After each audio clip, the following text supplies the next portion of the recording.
Hello, everyone, and welcome to our CXO Roundtable presented by Plug and Play Detroit. My name is Adam Jansen. I am the director of Plug and Play Detroit, and I'm joined here this morning by my colleague, Simon Marr, who is going to be discussing the new COVID-19 or End COVID-19 initiative, go over some housekeeping, and he'll also be the moderator of our Q&A with the panel. So we have a great event in store for you. The agenda you basically see here. So I'm going to take a minute to kind of go through some introductory remarks. As I said a moment ago, Simon will go through some brief housekeeping. We'll really spend the bulk of our time on the panel discussion though. And we're really excited because we have John Absmeyer, the CTO of Lear, as well as Hakan Yilmaz, the CTO of BorgWarner, joining us here today. And of course, we'll be moderated by our very own founder and CEO, Saeed Amidi. From there, we'll have a live Q&A, basically from you guys, the audience, and we'll have about 15 minutes or so to answer any questions that you guys might have about Lear, BorgWarner, where they see the industry headed, how different corporations are reacting to COVID-19. Basically anything that you think would be something that would be helpful for you, I believe would probably be helpful for a number of other corporations as well. So please feel free to ask those questions. Finally, I will come back for about a 5-minute or so wrap up where I'll just kind of touch base on any upcoming events. So let's just jump right in. As many of you know, we are the world's largest open innovation platform. And we have quite a few different stakeholders. You see a number of them on the screen here, but I really want to highlight our corporate partners as well as our startups. And so our platform has kind of continued to grow over the past several years, and we're now up to about 400 or so corporate partners, actually just over 400 partners. And you see some of the brand names here, and they really are some of the most successful companies in the world and some of the biggest brands.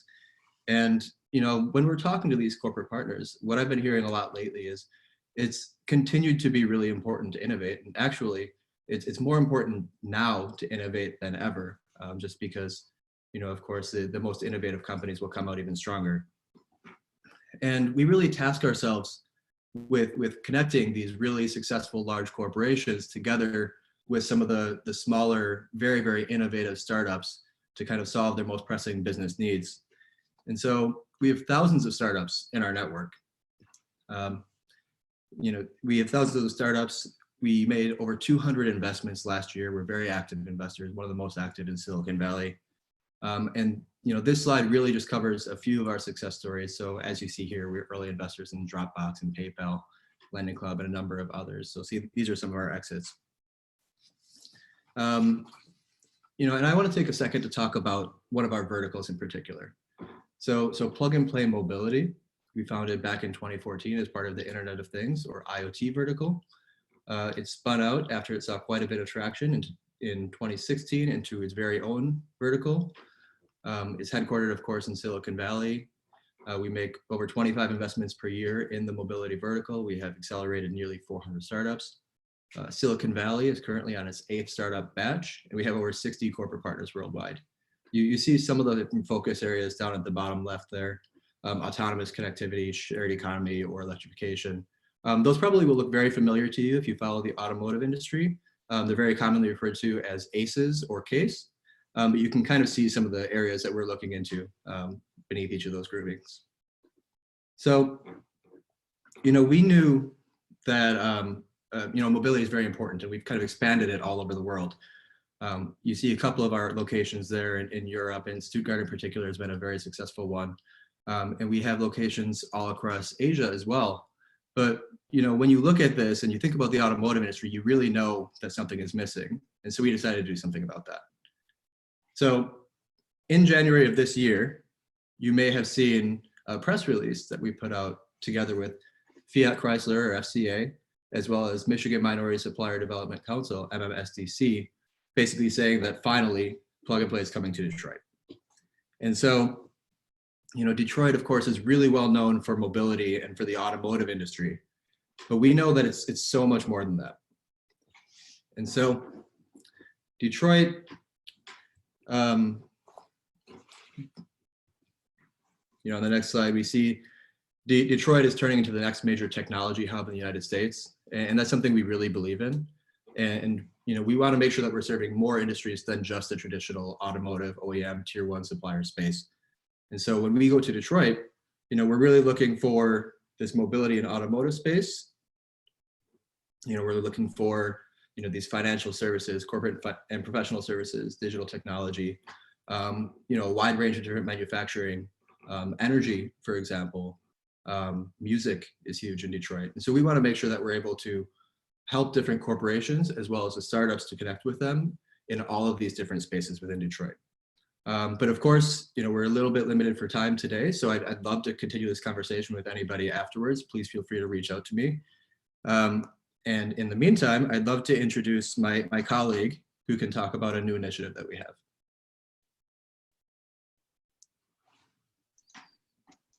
Hey, Adam, it looks like I'm blue this morning. I'll see if I can figure that out. Okay. Oh dear. Good morning, everyone. Great to be here with you. One of the things that we're really excited about that was launched in the aftermath, of course, of the coronavirus is our social impacts and COVID-19 program. And this is something that we've invested $2 million into subsidize, but essentially it's a fast track to impact program. So what it means is that for all of our corporate partners, and if you're not yet a corporate partner, what this is helping corporations from end to end scale technologies and integrate them quickly. So from the point of view of trying to identify what those problem statements are, those innovation opportunities are, sourcing the best startups, running POCs and getting to implementation, we're working with a number of corporate partners to do that quickly with implementations for like June and September. So if that's something that you're interested in, please reach out to us and we'd be glad to tell you all about that. Now, before we hop into the proceedings today, let me just do a brief housekeeping. So we are going to have a Q&A. So in the center of your screen down the bottom is a little Q&A box. And so what we'd love is that as the roundtable is going on, if you've got questions for our speakers, please use that Q&A box to ask those questions and we'll be fielding those and I'll be hosting the Q&A session at the end. But without further ado, let me introduce our speakers who hopefully will not be blue when they enter the conversation today. So first off, Syed Hamidi is our CEO and founder of Plug and Play Tech Center. He's a serial entrepreneur and a seasoned executive with nearly 30 years of experience founding, operating, and growing successful companies. Syed has been investing in technology companies for about 15 years with exits such as PayPal, Dropbox, Lending Club, and most recently Honey. He's a global thought leader and champion of open innovation with a real passion for inspiring and helping entrepreneurs and corporations succeed. And one of the things I've appreciated so much on these fireside chats and roundtables that we've been running is his curiosity and thirst for learning. And he'll be moderating our roundtable. Thanks for being here, Syed. It's great to have you. All right, so our next speaker will be John Apsmeyer. He's an automotive technology and automation and innovation leader, serving as the Chief Technology Officer of Lear Corporation, which is a Fortune 500 global automotive seating and electrical systems manufacturer based in Michigan. He leads all aspects of the company's technology and innovation efforts, and previously led the Advanced Driver Assistance Systems Business Unit and as SVP and General Manager at Harman International. And before that, VP of Smart Machines at Samsung Electronics, and was the founder and Managing Director of Delphi Labs in Silicon Valley. Great to be here. John, thanks for being with us. Thanks, Simon. And then finally, hey mate. Thanks. And finally, Hakan Yilmaz is an advanced automotive engineering and business strategy leader and serves as the Vice President and Chief Technology Officer at BorgWarner, which is a Michigan-based Fortune 500 global product leader in clean and efficient technology solutions for combustion, hybrid, and electric vehicles. He serves as the company's advanced engineering, portfolio strategy, and market research teams, And prior to that, had a 15-year career at Robert Bosch, where he held various positions, ultimately as the Vice President and Global Head of Powertrain Systems and Advanced Engineering. Thanks for being with us today, Hakan. Great to be here. Thanks. Fantastic. So we'll pull up all of the videos for our speakers, and I'm going to hand over to Saeed to start the roundtable. Thanks very much. Good morning, everybody. Good afternoon to the people on East Coast, and good evening to our colleagues in Europe. You know, it is great to be here and having this open dialogue and discussion. I remember my first fireside chat was with the chairman of BESCO from Germany, a little bit outside of Munich, Matthias. And unfortunately, they had, I believe, 14 positive cases in Germany in February, which was quite unusual. You know, he had to shut down the company for 2 weeks. Almost he went through the challenge we are going through 2 to 3 months in advance of everybody. But quite frankly, he kept a positive attitude as a leader, and the factory workers and the office workers all came back after 2 weeks and started production. So Hakan, I wanted to ask you if you could first tell us a little bit about BorgWarner, little bit about yourself, and then when was, like Matthias, as I said, his was in middle of February, that his life and his company challenge started. Mm-hmm. When was it that you realized this is going to be it?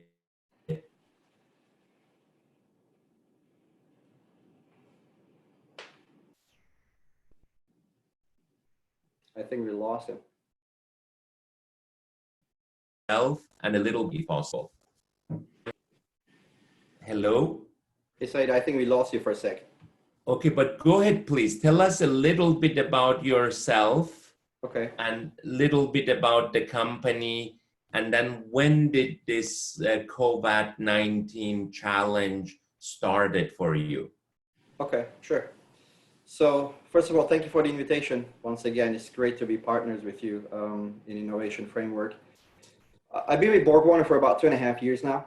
I joined beginning of 2018 as the Chief Technology Officer. I'm overseeing the corporate advanced engineering, portfolio strategy of the company, as well as market research, and also our Cascadia Motion team in Portland, doing all our electric drive units for e-mobility companies.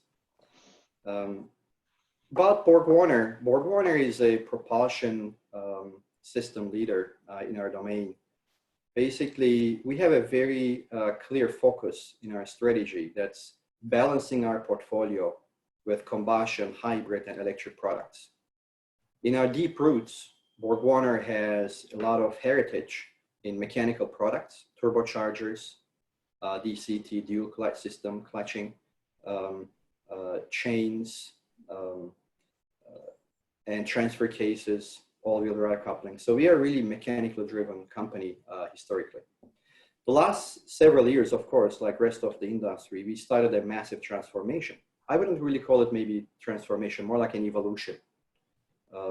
Adding new pillars to our technology, adding capabilities in hybrid vehicles with all the electrification going on based on combustion vehicles, and then also adding electric propulsion capabilities. So as the market, the automotive propulsion market, is not really a digital switch from combustion to electric vehicle, it's going through an evolution with hybridization and electrification in parallel. As a tier 1 supplier, we're basically following that trend and adapting our portfolio organically and inorganically, right? We're keeping that balance. there are certain things we can do in-house in a good way and certain things we cannot, so we go outside for inorganic acquisition. So a couple of highlights. Since I joined BorgWarner, I observed a couple of success stories. For example, our hybrid and electric drive unit modules with our electrical machines, clutching or gearing that goes into hybrid vehicles or better electric vehicles. And we're one of the few companies who can do it all in-house, bringing mechanical pieces, the electrical drive and electronics all together under one housing. We are also quite active in electrifying our turbochargers, our core business. So we're trying to shuffle a lot of things and balance our portfolio. And in parallel, we also saw some inorganic activities, right? We built a joint venture with Romeo Power out of Los Angeles on battery packs. That's our entry point into battery packs. We acquired 2 small companies in Portland, specialized in electrical drive units and power electronics in Portland, doing these systems for mainly e-mobility companies and startups. We acquired them and merged them together and built a company called Cascadia Motion, running under the BorgWarner umbrella right now. And in 2019, in 1 year, they served about 260 companies with our electric drive unit and power electronic solutions. That gives us a tremendous exposure and reach out to the e-mobility world with our electric drive systems. In addition to all of that, of course, we said, you know what, we need to make a bold move, next move to prepare the company for the future. So we started our acquisition of Delphi Technologies beginning of this year, announced end of January, and we are targeting to close in the second half of this year. And with Delphi Technologies, we're hoping to have a very comprehensive propulsion system portfolio for combustion, hybrid, and electric. Well, in the middle of this whole, adventure, in January, February timeframe, we announced our deal, and a couple of weeks later, of course, we got hit by the COVID like everybody else. Right? Came unexpected. It gave some signs because we were very active in China. We got the signs from our teams in China. We actually have a plant in Wuhan. We shut down immediately, right? Or the government shut down immediately. But out of our 10 plants in China, other than the Wuhan plant, pretty much all the others were active the whole time. Over the Chinese New Year, there was a nationwide kind of lockdown a bit, but after that, they all came back alive. And right now, our operations in China are pretty much back to normal and even overshooting in some areas. So it's tremendous V-type recovery. Fantastic. That is great news. We'll come back to you about the sort of the February or March, the aha moment. But let me ask John to, I heard this morning that you have had a career at Delphi before Lear. I love that you tell us a little bit about yourself and a little bit about Lear, your company and your journey in innovation and technology. Sure, thanks, Said. So yeah, I started my career at Delphi back in the mid-90s and worked on electric vehicles, actually. If you remember the EV1, Who Killed the Electric Car, that was some of the first work that I got to do as a young engineer. I was fortunate because I've worked on all the trends that are now finally coming to reality with autonomy, connectivity, electrification, and shared mobility. So I've now sort of parlayed that into a technology leadership position, of course, at Lear, where I'm the Chief Technology Officer. And Lear is a global leader in seating and electronics. We have somewhere around 250 locations globally, 160,000 employees, and on an innovation journey and a digital transformation journey for sure. We see in both seating and electronics that even with the COVID-19 situation, there's many opportunities that are evolving in the trend areas, but also in society that make things like hygiene and contactless transactions and even more user experience becomes more important. And the way we started that journey is as a seating supplier, and the seat is the cradle of the user experience in the car. It's the most contact that you have in the car, and that grows out into the electrical architecture and the user interface and the user experience in the car. And that's where we've seen the growth. About $20 billion in annual revenue, the majority of that from seating, but about 5 of that in electronics and electrical systems. And so to your question about the journey, I've watched electrification, connectivity, and autonomy over the last 25 years roughly, have fits and starts, if you will. Electrification, this is sort of the 4th time that I'm watching the market play out for electrification.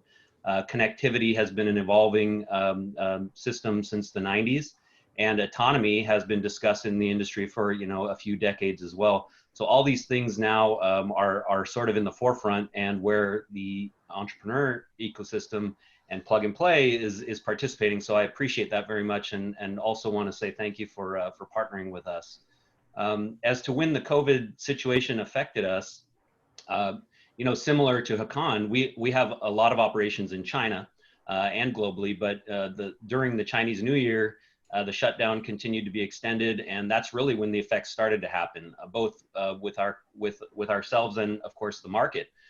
So we've been dealing with it for the majority of 2020. I'm happy to say that similarly, China is now more or less back online, and things are coming back to usual.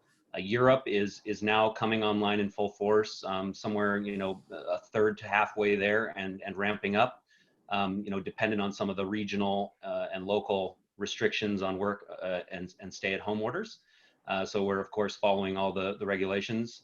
And US, we have a couple of plants up and running in the south, but Michigan is now coming back online. This week we're conducting things like open houses and training sessions for all of our employees that are in the plants, as well as our engineering and administrative offices. And we'll be starting back up next week on the 18th. John, can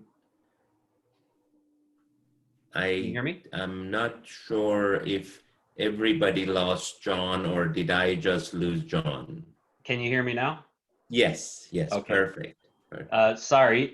So basically, US is coming back on next week, starting on the 18th for our Michigan facilities. But I think the number one priority, both in our work and in our lives, is making sure that our people are safe and protected, and that they feel that way coming back to work. So in any case, thanks again for having me. Thank you so much, John. Maybe I ask this question from both of you because quite frankly, it has not been for me, I would say, in the last 20 years that I have not traveled now for 75 days. I can't believe it. My last travel was in Topeka and in Fargo. I went to Topeka and Fargo, where we are actually launching our agricultural tech innovation platform. But did you ever imagine we will be working like this? And quite frankly, I feel now people believe in technology and innovation in how we work, what we do, more than ever before. But maybe we'll start with you, Hakan. What do you think about, when did it happen to you that you suddenly woke up and you saw you have to work from home? And how do you think this will affect us when we all go back to our offices and lab? I'd like to use analogies with these questions. First of all, how it hit us. It feels like an earthquake happened in China and a tsunami hit us weeks later. And things are almost back to normal, the new normal back in China, with very little cases and people back to work. And here we're still underwater trying to get out of the tsunami effect. And we saw the indications, but we were all optimistic that it would not really come to this, because we never experienced anything like this before. On the other hand, we were not naive, right? In a situation like this, you need to hope for the best, prepare for the best, keep your activities going, be cautious, but also prepare your company for potential lockdown, because it started accumulating the stress level. And all of a sudden, right, in Michigan, the cases started increasing mid of March. And the governor basically ordered the stay home or shelter in place about 2 months ago. So because the cases were really increasing in Michigan, maybe because of the industry, or we don't know why, it started increasing exponentially compared to other Midwest states. So all of a sudden we found ourselves in our home offices. I had half a day to prepare our technical center here, where we have about 600 engineers and a lot of labs and prototyping labs. We had half a day notice to have a controlled shutdown of all the labs. And then the next day we started our home office. We did not have enough VPN access, so we increased our VPN access and started using all tools that are available to us from our IT systems. You know, another analogy, it feels like we were driving on a nice highway at a high speed, life as usual, and all of a sudden we got hit by a massive snowstorm. We had to pull aside and take shelter under a bridge and waiting for the snowstorm, the massive snowstorm, the peak to go away. But in a situation like this, what happens, even if the storm is gone, right? You have this much snow on the highway until the trucks come and clean it. You can get back if you can, but you need to be very slow, very cautious, and you have to wait until you feel safe to accelerate again. And this is the situation, right? Yesterday, our governor started letting manufacturing, automotive manufacturing, restart. And we came in and started our operations at a 10%, about 60 of our employees are back as of today. We started our key prototyping labs and testing facilities so that we can support our OEM customers to continue their manufacturing. But it was almost surreal. And everybody's cautious. You're taking all the measures for safety of our employees. Things that you would see on social media, all the precautions that are being taken in Asia. Now we're doing it here in our home base. I was wearing a mask all day yesterday, keeping social distance with our employees, going around the labs. I think we will get through this, but we have to do it in a very smart way. You know, we adapt, but we have to really adapt to this situation in a very smart way. Wonderful. I love your analogy examples. I'm going to use the earthquake with the tsunami coming, and I am still under the bridge. We hope we will be able to go back to work partially in June 1st. John, how about you? I know that you commuted quite a bit between California and Detroit and the rest of the world. When did it really hit you? Yeah, well, first, I'm happy to say the snow on the highway analogy doesn't work in Silicon Valley, thankfully. But the tsunami one might. Yeah, the running joke with my wife and I is that this is the most consecutive nights that I've been in our home in the last 15 years. And still married, and still married. Yes, happily, thankfully, happily. But I guess for me, you know, this whole work from home situation, frankly, it's not a big upset for me. And the reason I say that is because I travel a ton, right? I commute more or less between Silicon Valley and Detroit and the Seattle area. And then occasionally I'm, you know, overseas in Europe or in Asia. But I'm more or less on the road, you know, 75 to 90% of the time running around Detroit, Silicon Valley, and Seattle. So in any case, I'm always interacting with people remotely somewhere, whether it's overseas or in another state. So for me, really what it comes down to is watching the cultural shift that's happened, or that I think is happening, because most large and especially older large industrial companies are not used to working remotely and are not used to having to interact either just by voice or through a video conference. And so there's a real cultural issue with that, in that if I don't see your face or look in your eyes or hear your voice, you know, the whole working day, you must not be working. And I think that's a shift that's people have had to you know, change their perspective on, because in reality, during this time, we're working harder than ever. We all have our normal day jobs, but we also have this crisis to deal with, which of course is front and center. But I think that's the biggest change for me, is watching how everybody else has started to come around to the idea of interacting remotely. And that's a positive for me. It's not a huge change in my lifestyle, though. Wonderful.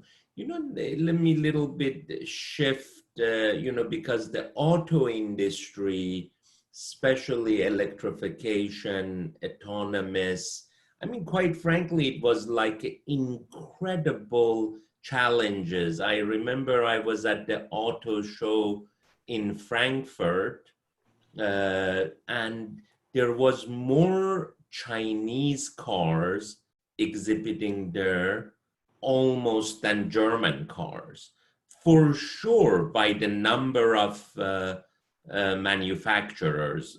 But still, from historical perspective, Mercedes still had a building, and Volkswagen had another building. But the world was changing so fast. Uber was worth $50 billion. And they, again, also, I believe in Las Vegas, I saw Uber making a car with one of the auto companies, sort of like in a joint venture. They even were making a helicopter that they were going to distribute. What happens now with this shared economy, autonomous car, exactly? Maybe John, you can go first this time. Sure.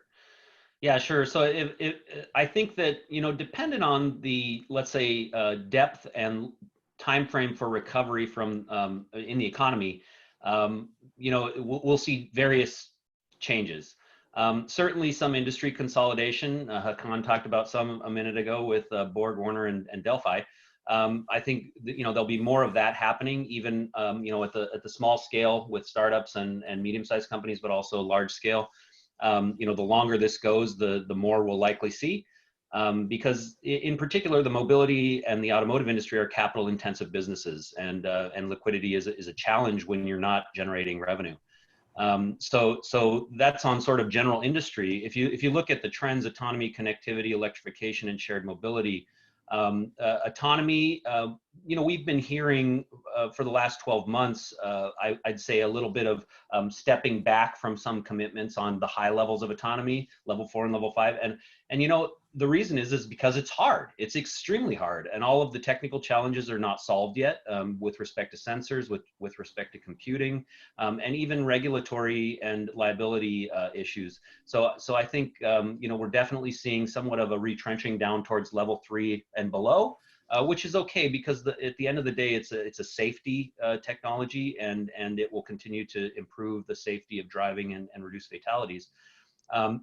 With respect to connectivity, the industry's been moving towards ubiquitous connectivity in cars for the last decade roughly, and we're getting closer and closer, especially in the larger developed nations. But connectivity offers a chance to create new value for OEMs. In my opening, I talked a little bit about contactless transactions. That's something that we do with our Zevo division, which we won a PACE award for just last week, I think it was.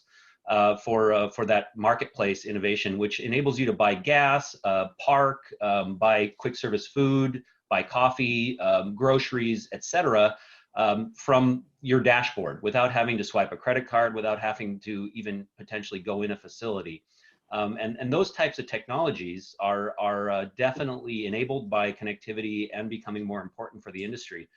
So, digital transformation and bringing the car and the user experience from just the embedded system in the car into the cloud, and being able to enable that across an individual's ecosystem, I think is going to go full force, especially now.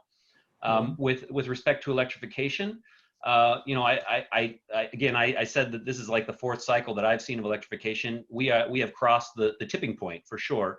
I think there's a number of trends with electrification that are driving it. China is full speed ahead for sure, for various reasons, but they continue to have stimulus and subsidy to help promote that industry, and it's going.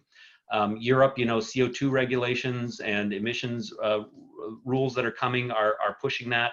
You know, consumers, I think globally want greener energy, especially after this quarantine or lockdown timeframe. People are seeing clean air in some cities much cleaner than they have in a long time. So, you know, my hope is electrification finally really goes. It'll be a matter of consumer adoption in the near term. And then finally, with shared mobility, you know, it's a little bit, there's a couple of arguments with shared mobility. One, you know, being that people aren't going to want to use shared vehicles because it's not their personal space and they can't control the cleanliness or the hygiene. But on the flip side, if you were used to riding in a bus or on a metro or a subway, it's likely a better scenario to do a ride hailing or a ride sharing. So, you know, in addition to that, car sales in certain places are seeing an uptick because people want their own individual space. But I think in general, you know, people are potentially pushing up the stack a little bit, if you will, in terms of wanting to have at least better than they had before. And so also another important focus for us is on hygiene in the car. You know, the seat again is a very you know, used surface in the vehicle. It's the part you're exposed to physically for the longest time. So we see there's opportunity for that coming out of this as well. Wonderful. Yeah, John, I just had last week a fireside chat with Fabian Zingler, who is the Shell country manager for Germany. And we talked about the gas station of future and touchless experience, as well as clean energy. I mean, as a large company, they have committed $2 billion a year to move into clean energy. But maybe I can ask from you, Hakan, the same question. How do you, I mean, like, quite frankly, Dara, the CEO of Uber, was having a great time in Vegas. I remember when I met Ola from Mercedes, he told me, Said, why don't you wait a couple of minutes? My next meeting is with Dara. And honest to God, you didn't know who is more powerful, the CEO of Mercedes or Dara. He was like not walking, he was sort of flying, I would say, in CES in Las Vegas. What happens now? I mean, he lost $3 billion, like $1 billion a month this year. Please, Hakan. I know that's a loaded question, but... Yeah. Well, can you hear me clear?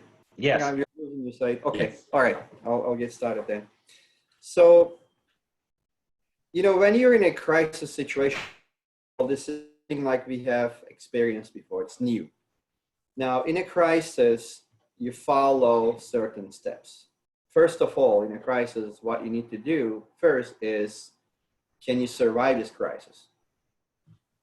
You need to prepare for the worst. You need to make sure you have the liquidity, right? As John said, you need to make sure that you have enough liquidity, that you can go through this tough storm.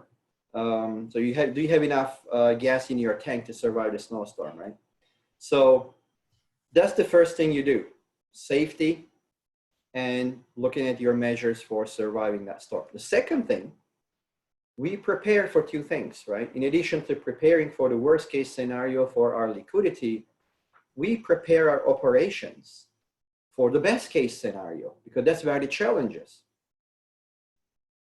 Restarting our manufacturing, restarting our employees, keep them motivated, keep them engaged, restarting our supply base. We are global players. Our customers, manufacturers, automotive manufacturers are global players.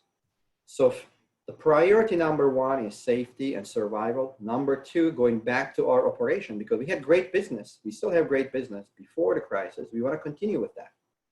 Once you secure those two, these are your tactical measures.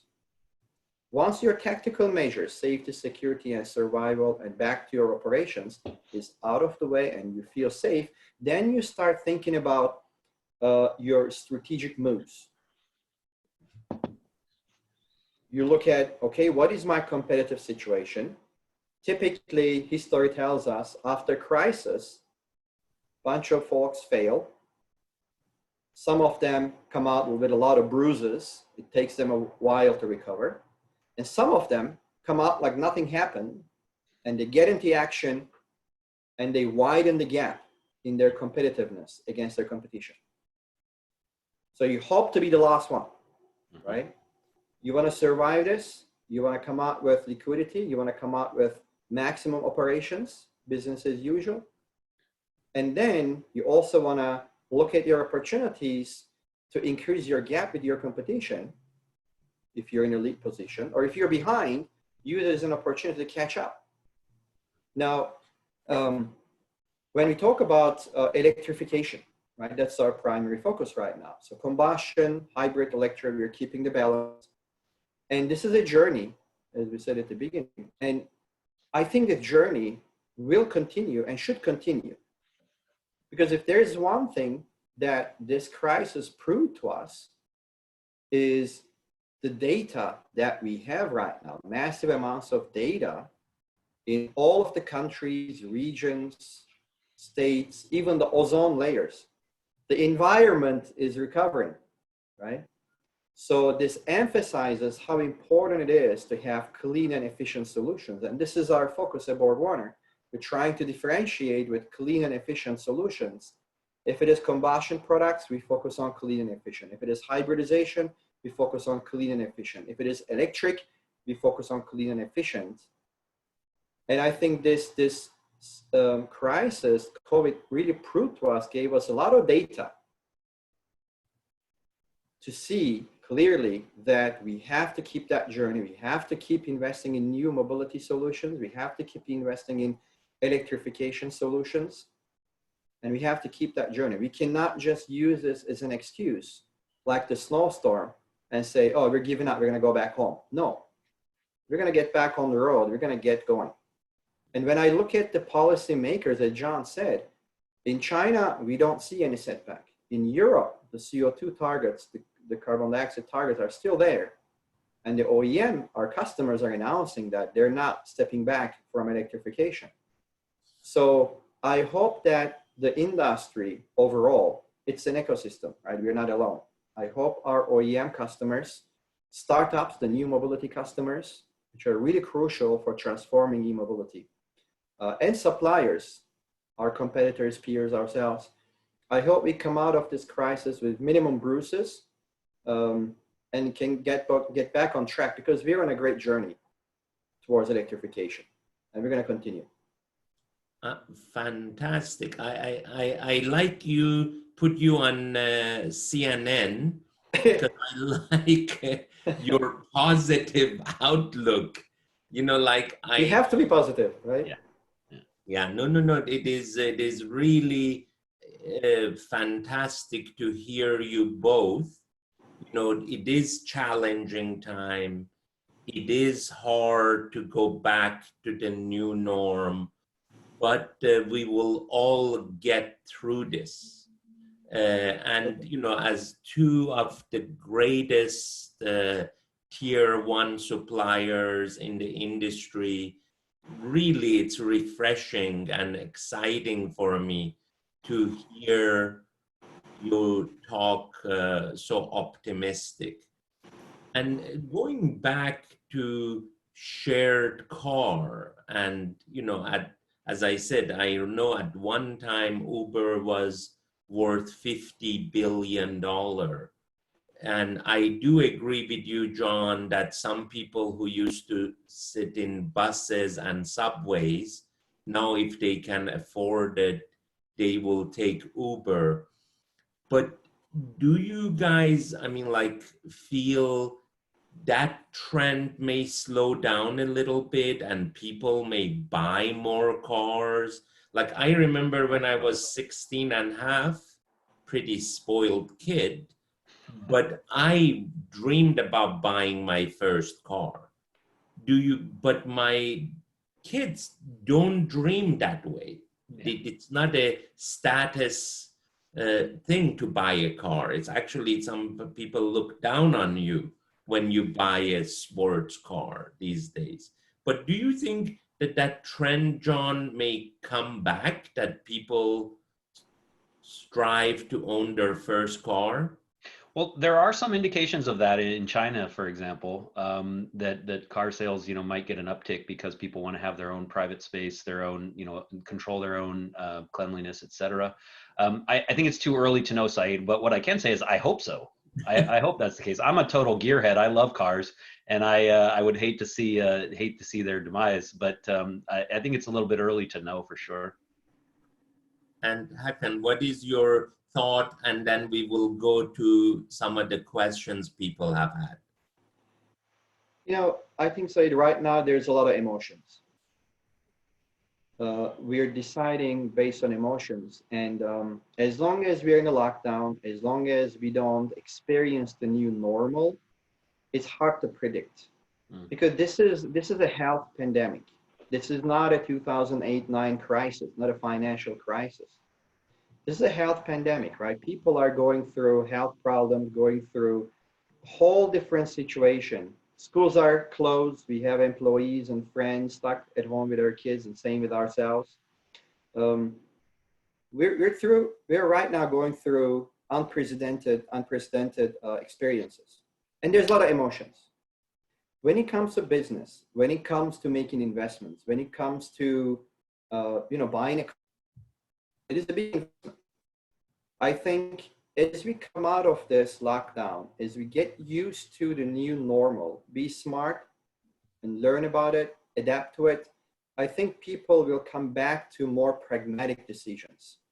It will take some time, but I'm hopeful that we're going to have a U-type recovery in most areas. China jumped back with a V-type. I think in our cases, we're going to have some repair, we're going to have some adjustment for a few months, maybe until end of this year. But I think the e-mobility, our trends, shared and autonomous driving, electrified vehicles, we're going to get back on track once we experience the new normal, get used to it, be smart about it, embrace it, and move on. This is what we do. As human beings, we adapt and move on. So I think the pessimism around e-mobility right now is very temporary and it's very emotional, and we're going to move on pretty quickly. That's what I believe in. Thank you so much. Thank you. It's great. Simon, maybe we can go to some of the questions. Fantastic and great conversation, guys. Thankfully, I'm not blue this time. We've actually had a number of, yeah, me too. We've had a number of really good questions around how are companies transitioning and making that, going along the digital transformation journey. You hear the language around architectural innovation. So maybe we could ask, how are you upskilling the workforces? What capabilities within your companies are top of mind for building in order to facilitate that transition, whether it's new materials or electrification or autonomous driving, etc. Maybe we can go to John first. Sure. So I guess maybe to talk a little bit about the innovation journey, because I don't think it's started as a result of COVID-19. I think it's just we're watching how it's maybe widening the opportunities, if you will. Lear has been on an innovation and technology journey for the past several years. Our CEO is very committed to it, and we established back in January of 2019 our Lear Innovation Ventures effort, where we do a lot of work with with startups through ecosystems like Plug and Play, direct equity investments in venture funds, partnerships, etc. And I would say that through that activity, as well as internal investment, we've started to look at, I'd say, two angles for innovation, maybe three angles for innovation. Really, it's product innovation, process innovation, and business model innovation. And so business model innovation, that's an easy one to address. It's basically looking at different ways to monetize technology, whether it's software as a service, recurring revenue streams, or low capital intensity type opportunities, different ways to look at the industry from a business model perspective. And you asked about upskilling and reskilling and things like that. If I think about Industry 4.0, a lot of automation in our plants become touchless, right? So I think now that becomes even more relevant. If we can, have less human physical interaction with manufacturing, that I think is going to be a welcome change, and I believe that our employees are going to appreciate that more. And then in terms of product, I talked about some of those things, that we were already on a journey towards with connectivity, touchless or contactless transactions. How do we make, I like to say, how do we make the user experience in the car delightful? Because today it frankly it isn't, right? There's too many technologies competing and not sort of a cohesive user interface or user experience. And we think that applies, from cleanliness and hygiene all the way up through how do we live our lives and use our vehicles, whether that's your own personal one or a shared one. So I think that, again, back to the first initial question, this is not the driving force of the change. This is just another opportunity to take a step back and recognize the value of some of the things that we've been talking about and looking at across the trends in the industry. That's fantastic. And Hakan, is that a mindset shift? This seems like a whole new sort of focus around, what's important in automotive as we think about the innovation agenda. Now, we are a product-driven company. Right? We're not making money from artificial intelligence, digitalization, AI services, etc. We're making money from our products. And we need to keep our product leadership for combustion, hybrid, and electric vehicles, wherever the market moves, in all of them. Now, digitalization, machine learning, artificial intelligence, these are tools for us to use. So we're a user of these tools to perfect our products. I'll give you some examples. We're using cutting-edge technology in our even conventional products. Dual clutch transmission systems. We've been in production for decades. Now, in dual clutch transmissions, you use friction plates that use a special paper material. It's a disc like this. It's covered with paper. You can just look at it and say, oh, it's a funny looking disc with a bunch of paper attached to it. What's so special about it? I think this is probably the most number of patents and PhDs we have working on, because we're using artificial intelligence, 3D imaging on the production line of every single plate with infinite number of geometries on that friction surface with different type of paper materials. And the tools that we have developed in Ketch, Germany with the team are basically continuously improving our processes and making our products better and better. You don't want to hear any rattling from your clutch or dual clutch system when you're driving. It's pretty annoying. I prefer right? Not. But can you imagine, even in those conventional products, there is machine learning behind and there is 3D imaging behind. So these are some examples. Even if you're not in digital space, you're not in artificial intelligence or machine learning business, you need to be aware and you need to apply these to make your technology, your products better. Otherwise, you're going to be behind. Somebody else is going to do it. In terms of digitalization, in terms of using virtual meetings like this, I think COVID-19 situation just made us realize that this could be normal. Like John, I used to be on air traveling pretty much 75% of my time, 3 weeks out of the month. I was on the road. Asia, Europe, US, nonstop. And we've been grounded the last couple of months. And we can still work, we can still operate. And actually in some areas, even better, because now we don't have to travel, we have more time. I start my day typically around 7:30, get up to speed, get my coffee, get on my meetings, and until 5, 6, with some coffee breaks here and there and breaks with the kids, play outside of it, if the weather is okay and not snowing in Michigan. This is becoming our new norm. And even if we don't come back to the office for another couple of weeks with our office employees, I think we'll manage this. And some of this will stick, because some of this, less travel, and more virtual meetings. I think it's going to connect us more. Yeah. And I think some of that will stick and become the new norm, with or without COVID. And I'm really happy about it. Yeah, I know Saeed's been quite happy to see us all working harder than ever. And look, we've had a few questions just as we get to near the top of the hour about the ecosystem. And John, maybe you could talk about. I'm curious about what's unique about that ecosystem. What do you think? What are you excited about? What sort of technologies do you think within that ecosystem are the most exciting? So that ecosystem, just to make sure you're talking about mobility ecosystem or startup yes, ecosystem. Startup mobility. Yeah. So I mean, I think I'm excited by the magnitude of it. Still, it's been, I would say, the past 8 years, maybe roughly the past 7-8 years. It's just been a cadence of an accelerating cadence of ideas and entrepreneurs and people willing to jump up and take the risk and start their own companies and bring their smart ideas to the table. And that to me is extremely exciting. Like I said, I've worked my whole career on the trends that are now finally becoming a reality. And part of the reason they're becoming a reality is because, smart folks from around the world are bringing their ideas and their brains to this industry. And, the activity, in my opinion, hasn't slowed down as a result of COVID.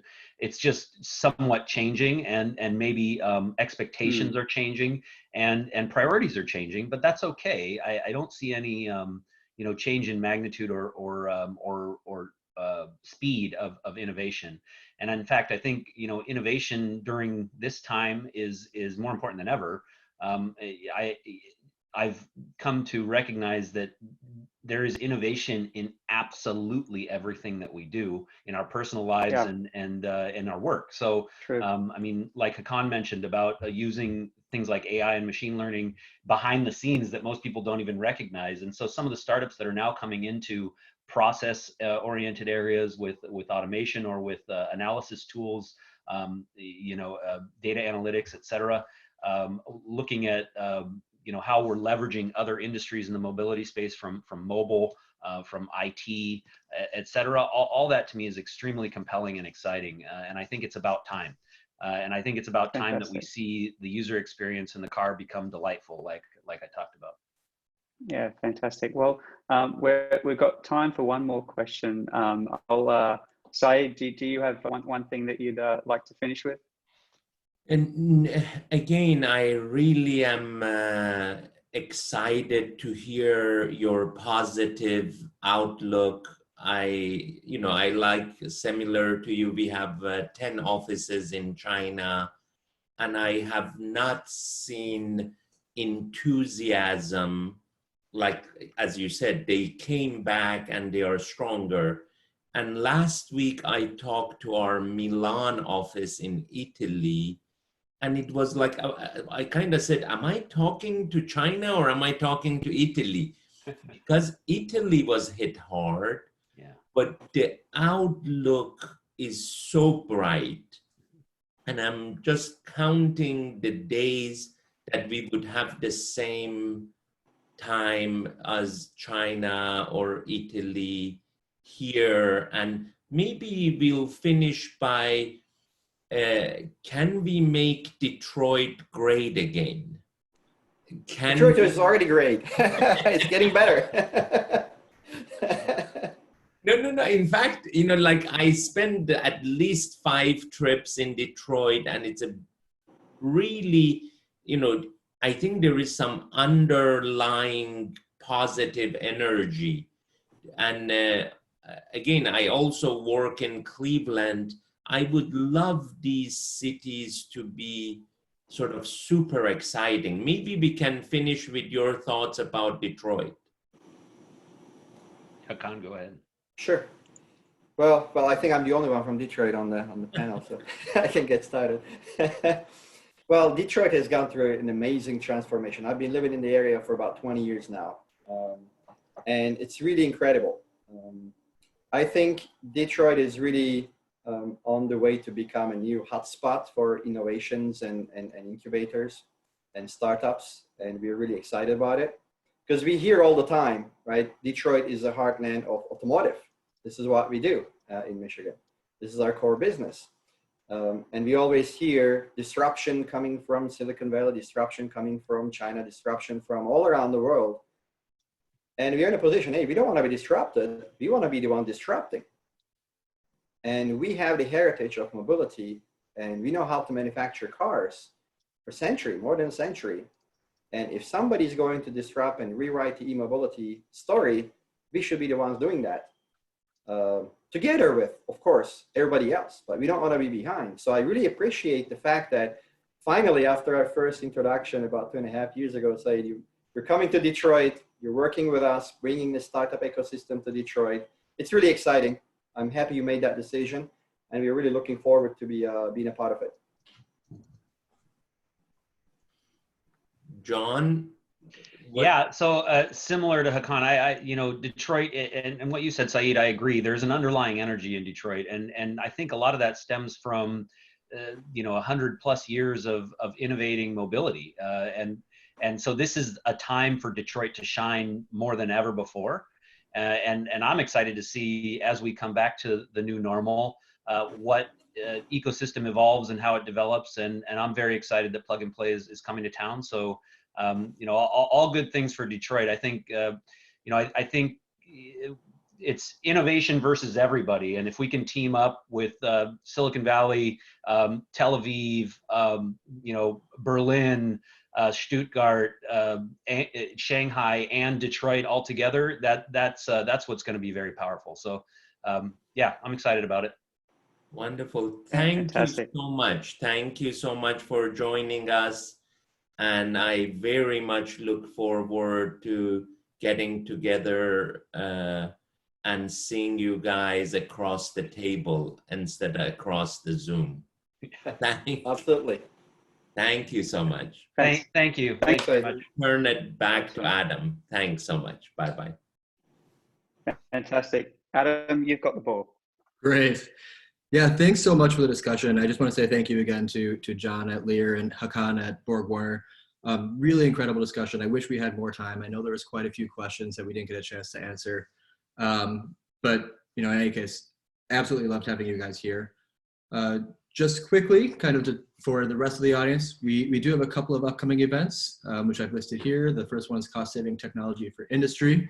It's the third part in a 3-part series talking about, you know, different cost-saving technologies. This one in particular is on data, and we'll have Wesco being our keynote speaker for that, followed by several different startups. And secondly, we have an energy event on the 15th, Innovations in Renewable Energy. So that one has Google actually as the keynote speaker, followed also by startups. There are a number of other events. They're all on our website. At the top right, you see there, plugandplay.techcenter.com, pmptc.com/events. I would encourage anybody who's interested in seeing anything like today's event, the CXO Roundtable, or these two, or really any others in the future, to go visit that website. Finally, you know, I just want to say thank you to everyone who had a chance to join us today. If you have any questions, please feel free to reach out to either myself at adam@pmptc.com or Simon, of course, at simon@pmptc.com.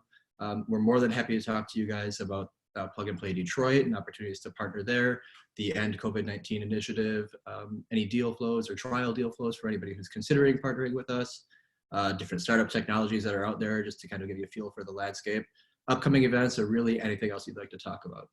So with that, I know we've actually gone a few minutes over. So, you know, thank you once again. And, you know, I hope to talk to some of you soon.